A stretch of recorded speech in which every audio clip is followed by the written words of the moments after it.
While he was still speaking, Judas, one of the 12, arrived. With him was a large crowd armed with swords and clubs sent from the chief priests and the elders of the people. Now the betrayer had arranged a signal with them. "The one I kiss is the man. Arrest him."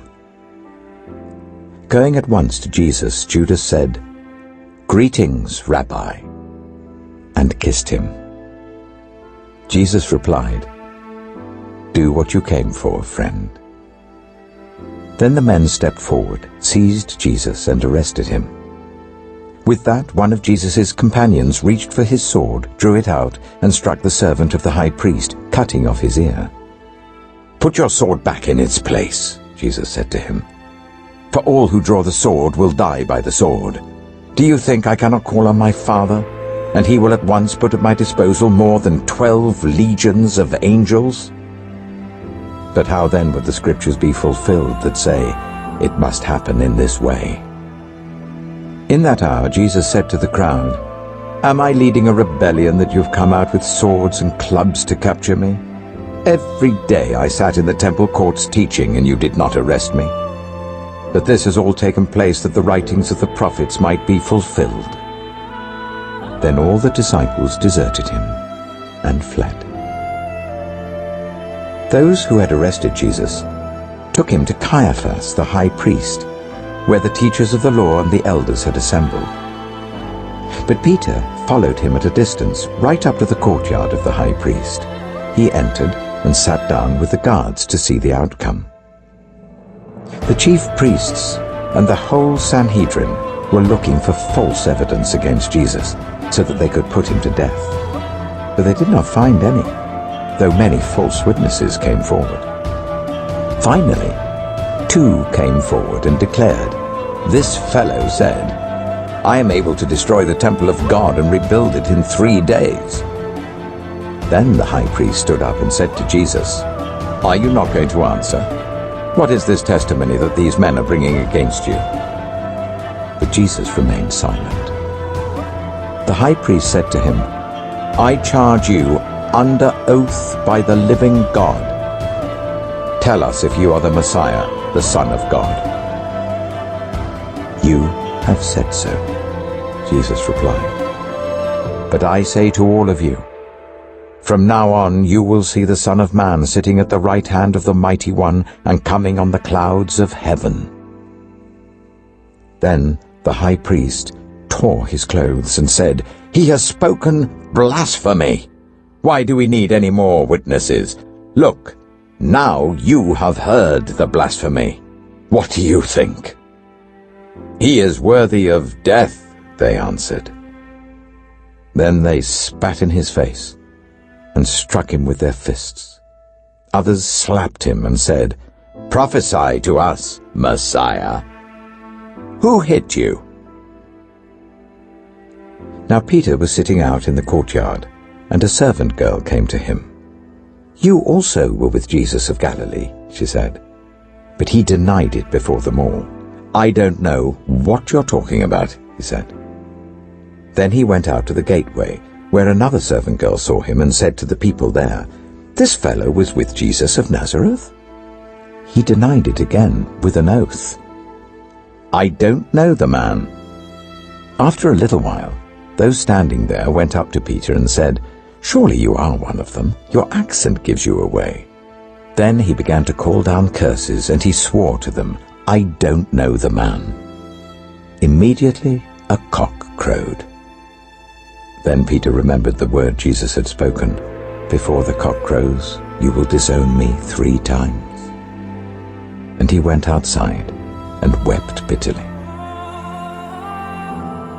Early in the morning, all the chief priests and the elders of the people made their plans how to have Jesus executed. So they bound him, led him away, and handed him over to Pilate the governor. When Judas, who had betrayed him, saw that Jesus was condemned, he was seized with remorse and returned the 30 pieces of silver to the chief priests and the elders. "I have sinned," he said, "for I have betrayed innocent blood." "What is that to us?" they replied. "That's your responsibility." So Judas threw the money into the temple and left. Then he went away and hanged himself. The chief priests picked up the coins and said, "It is against the law to put this into the treasury, since it is blood money." So they decided to use the money to buy the potter's field as a burial place for foreigners. That is why it's been called the Field of Blood to this day. Then what was spoken by Jeremiah the prophet was fulfilled. They took the 30 pieces of silver, the price set on him by the people of Israel, and they used them to buy the potter's field as the Lord commanded me. Meanwhile, Jesus stood before the governor, and the governor asked him, "Are you the king of the Jews?" "You have said so," Jesus replied. When he was accused by the chief priests and the elders, he gave no answer. Then Pilate asked him, "Don't you hear the testimony they're bringing against you?" But Jesus made no reply, not even to a single charge, to the great amazement of the governor.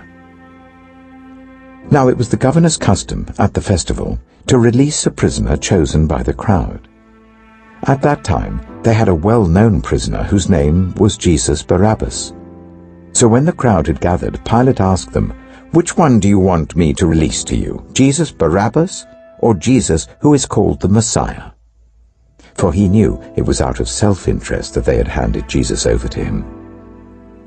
While Pilate was sitting on the judge's seat, his wife sent him this message, "Don't have anything to do with that innocent man, for I have suffered a great deal today in a dream because of him." But the chief priests and the elders persuaded the crowd to ask for Barabbas and to have Jesus executed. "Which of the two do you want me to release to you?" asked the governor. "Barabbas," they answered. "What shall I do then with Jesus who is called the Messiah?" Pilate asked. They all answered, "Crucify him." "Why? What crime has he committed?" asked Pilate. But they shouted all the louder, "Crucify him!" When Pilate saw that he was getting nowhere, but that instead an uproar was starting, he took water and washed his hands in front of the crowd. "I am innocent of this man's blood," he said. "It is your responsibility." All the people answered, "His blood is on us and on our children."